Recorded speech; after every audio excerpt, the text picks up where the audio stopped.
Hello বন্ধুরা, সবাই কেমন আছো? আমিও ভালো আছি। তো আজ আমি যাচ্ছি খেলতে। তো কোথায় খেলতে যাচ্ছি সেটাই তোমাদেরকে দেখাবো আজকে। তো জিতবো কি জিতবো না, খেলায় কি হলো সবই তোমাদের সাথে শেয়ার করব। তো তোমরা ভিডিওটা দেখতে থাকো। তারই মধ্যে চলে এসেছি আমাদের চৌরাস্তা মোড়ে। তো আমাদের চৌরাস্তা মোড় থেকে মাঠটা বেশিটা দূরে নয়, তো তোমরা দেখতে থাকো।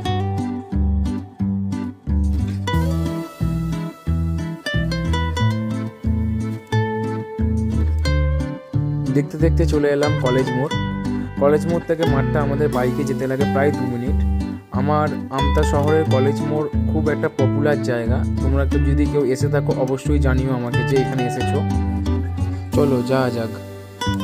আর তারই মাঝে চলে এলাম আমতা ব্রিজ, যেটা শীতকালে দুপুরে আমতা ব্রিজটা খুব সুন্দর লাগে।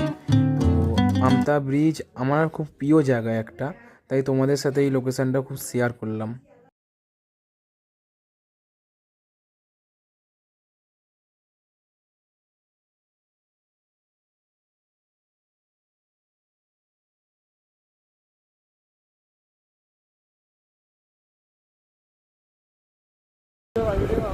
এসে গেছি, এটা আমাদের মাঠে, এখানেই আমাদের খেলা। তো আমাদের ক নম্বর খেলা সেটা তোমাদেরকে একটু পরে আমি জানাচ্ছি। তো মাঠে এখন আমি এসে উপস্থিত হয়ে গেছি। তারই মাঝে চলছিল আমাদের টিম মিটিং, যে কে কী করবে, বলিং না ব্যাটিং, সেই নিয়ে আমাদের মধ্যে একটা মিটিং চলছিল। আর আমাদের এই টিমটা খুব আমাদের নিজস্ব টিম। আর তার মাঝেই আমরা মাঠটা দেখলাম, খুব সুন্দর মাঠটা সাজিয়েছিল। তারই মধ্যে একটা খেলা হচ্ছিল, সেই খেলাটা আমরা তোমাদের সাথে শেয়ার করলাম। তো এই টিমটা খুব ভালো খেলছিল, কিন্তু শেষমেশ এই বলে আউট হয়ে গিয়েছিল। ঠিক আছে, তো আজকে এখানেই, আবার পরে দেখা হবে। কেমন হয়েছে জানিও।